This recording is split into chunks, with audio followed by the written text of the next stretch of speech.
හිතලා. එයා හිතා මම මෙයා හිතලා වෙඩින් එකට දුම් ගහලා ගෙහෙල්ලිද මම.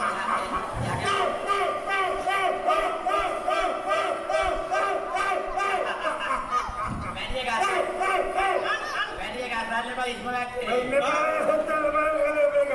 අන්න කියන්නේ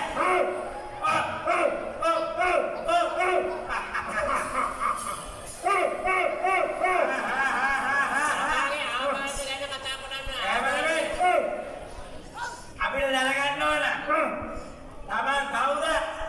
තමන්ගේ අම්මා කවුද? තමන්ගේ මොන කොහෙද? ඉපදුනේ කොහෙද? විනාය මොනවද?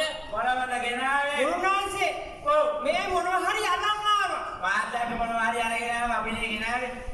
අහන්න මොනවද ගෙනාවේ කියලා. එහෙම නෙවෙයි. ඕයි. අර දැනගන්න ඕන. බොය හංගගෙන ඉන්නේ මොකද? මොකද? වහංගගෙන ඉන්නේ මොකද? මොකද හංගගෙන ඉන්නේ? මම දැක්කේ වහංගගෙන ඉන්නවා. කොයිද? මම දැක්ක හංගගෙන ඉන්නවා. අපේ දිනේක. අපේ දිනේක. අන්න හරි. අපේ දිනේක තමයි මම අර දැනගන්න.